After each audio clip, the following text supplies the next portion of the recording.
Welcome back to the channel. This is IMAX Sports welcoming you to another football video. And today's video is another fantasy football sleeper video.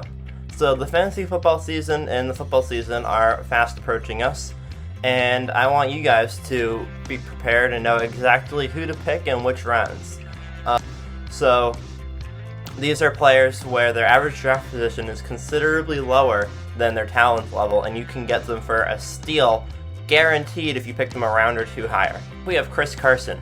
Last year, Chris Carson averaged 16 fantasy points per game and 15 fantasy points per game in 2018. That's a solid top 10 running back both of those years. Nick Chubb, if you compare him to Nick Chubb, his average draft position is 17, and in 2019, Nick Chubb only averaged 14.5 points per game, and that was with Kareem Hunt being out for half of the season. If Kareem Hunt is in the entire season, I believe Nick Chubb's numbers are going to be lower, and he's getting picked in the late second round. You can get Chris Carson in the early fourth round. So I would say if you want Chris Carson on your team, you can pick him in the early to mid third round, and he's still a very good and very valuable draft pick at that spot. You don't need a pick. You might be able to wait until the beginning of the fourth round, but I don't think that it's worth possibly losing a good third round pick by waiting until the fourth round, hoping that he'll still be there, because he's a very quality running back, and he can be a great addition to your team, especially in the third round. Next we have James Conner. James Conner's average draft position is 41, but if you look at his statistics, in 2018, with Ben Roethlisberger at the helm, he had 21.5 points per game. That would be a top 5, top 3 running back any year. In 2019, he averaged 15 points per game. So, the lower of the 2 years, he still averaged more points per game than Chris Carson, who is a higher draft pick, and I still think is too low for his draft pick. I think James Conner is a second round draft pick, but you can easily get him in the late third round. So his draft position is first pick of the fifth round. I would say pick him in the late third round or early fourth round, depending on when your pick falls. If your pick is number 5 through 10, then if your pick is number 25 through 30, then pick him then. If you have a pick between 30 and 35, pick him then. But don't wait until the fifth round to pick up James Conner, because he is worth the early pickup, especially in the third round. I think that with Ben Roethlisberger, he could potentially have another 21.5 point per game season, because I think that the Steelers could have a really amazing season this year. My number 3 is Clyde Edwards-Helaire. A lot of you may or may not know who this is. He is a running back from LSU. They won the championship last year for college football. He is on the team with Joe Burrow, and he is a rookie. He's on the Kansas City Chiefs this year, and because Damian Williams has opted out of the season, he is the new Kansas City starter. And with Kansas City, it seems like anyone who goes in there and becomes the starter is a star. Kareem Hunt went in there, he was a star. And then Damian Williams came in when Kareem Hunt left, and he became a star. I can only imagine that Clyde Edwards is going to be a star as well. And right now, he's being projected to be picked in the early 9th round. If you can get him in the mid 6th or early 7th round, then that's an amazing steal, because I think that he could potentially be getting 15 to 20 points per game, depending on how the Chiefs offense uses him and how much they trust him with the ball once they get started with the season. The fact that he is literally the only starting running back that they have besides Darrell Williams is incredible, because Kareem Hunt is gone. Damian Williams is gone. Darrell Williams is a decent running back, but he's never been the starter and probably won't ever be. So I think that the fact that he is the only running back at Kansas City, he has Patrick Mahomes. They're going to stay on the field for a very long time, so he'll have a lot of carries and he'll have a lot of receptions.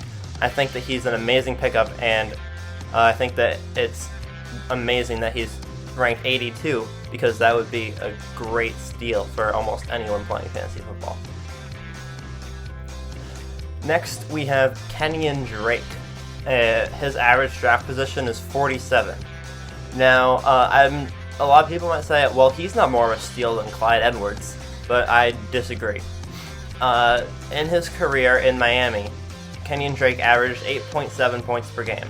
That's like 3.5 seasons with Miami. He averaged 8.7 points per game. In 8 games with Arizona, he averaged 19.7 points per game. That was with David Johnson on the same team. Next year, David Johnson is on the Texans. So, not only is Kyler Murray going to have DeAndre Hopkins, so they'll move the ball down the field much better and they'll stay on the field much longer. But Kenyan Drake is not going to have another running back to compete against. That 19.7 points could potentially be the same or higher in one of the best running backs in the league. I know that I can't say that every running back is going to be the best running back in the league, but I think that a late 5th round pick for Kenyan Drake is not payment at all. I think that the 4th round the 3rd or 4th round is a very good spot to get Kenyan Drake in, and I would not wait until the late 5th round to pick up Kenyan Drake because he could potentially be a star this year coming up. My honorable mentions. So these are players that I think that their average draft position is too low for their own good, but I wouldn't suggest necessarily picking them up any higher than they are at their draft position. So Phillip Lindsay is number 1. I've had him on my team before. I think that he's a very solid running back. I think that average draft position 90 is extremely low for him, and he can be picked much higher. Number 2 is David Johnson. His average draft position is 70. I'm not a fan of David Johnson, to be completely frank with you. I had him twice. He got injured both times. Once for the whole season, once he was in and out for the rest of the year. I'm just not a huge fan, but he's with a new team now, and I think that he could be very good if he doesn't get injured, but that's a large if. But I still think that if he does play the entire season, then 70 is very low for him. Next is James White. James White, I believe, is always a sleeper for running backs. He's always an amazing flex position running back. I know that Tom Brady is gone, so he won't be getting the same amount of catches as he would if Tom Brady was in. Even though they still have the same offensive coordinator, the Patriots might play a little bit differently with Cam. I think that James White will still be an amazing pickup, even though he's behind Sony Michel in the depth chart, just because of how much he catches. In the last 2 seasons alone, he's caught 150 passes. I believe it's actually higher than 150. 150 is actually just the lower end of my estimation. But he has amazing catching ability and amazing statistics for fantasy football, and I wouldn't be surprised if he's worth a 7th round pick, but I would wait until the 9th because he is an 11th. He is drafted on average in the 11th, so if you can get him in the mid-9th round, then that's a pretty solid place to get him. Next is Devonta Freeman. This is not like a major suggestion of mine because Todd Gurley is also on the Falcons this season coming up. I think that Devonta Freeman is an amazing running back, and I'm surprised that he's at 112. I know that, again, Todd Gurley's on the same team this year, but I would never put Devonta Freeman at a 12th round pick. It's just an insane idea to me, and I think that if he's available in the 11th round, then you pick up Devonta Freeman. And last but not least is Tevin Coleman. He is on the 49ers. He is their starting running back. Raheem Mostert is their other starting running back. I don't know who's going to be getting the bulk of the carries. I think that Tevin Coleman is a safer bet than Raheem Mostert because Tevin Coleman throughout his career has always gotten between 10 and 15 points per game, fantasy-wise, every single year of his career, whether he's the backup running back or the starting running back. Either way, he's a very solid option in the 10th round, and I think that he is a steal in the 10th round.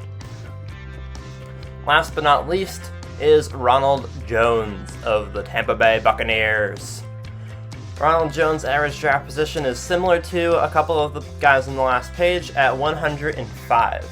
Now, he's currently a mid-11th round pick based off of the average draft position of most of the fantasy drafts.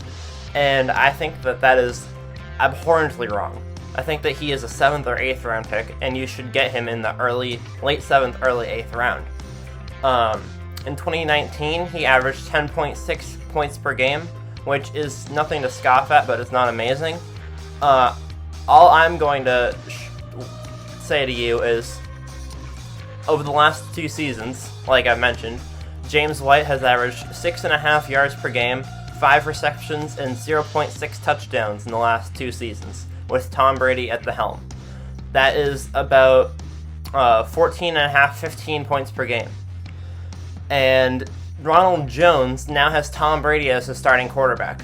I think at the very least, next season, Ronald Jones is going to average 75 yards per game, 3 receptions, and a half a touchdown a game.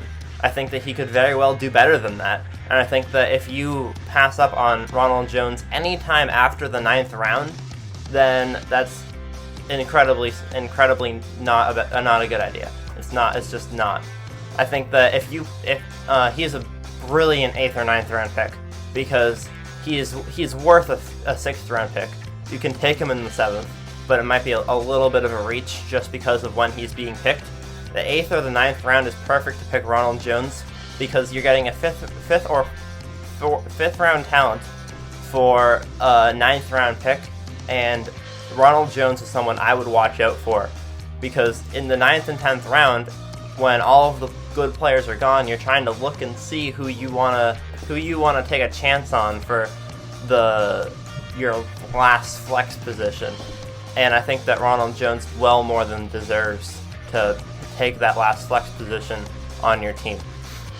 So those are my NFL fantasy football running back sleepers. If you enjoyed the list, please let me know in the comments below. Let me know who you think your favorite sleepers are in the NFL and who you're picking a little bit earlier than they suggest because you think that they're that good. If you liked the video, please let me know by dropping a like, subscribing to the channel if you want more content like this, and let me know what you want to see in new videos, because I do take suggestions. So if you have any suggestions for videos, let me know.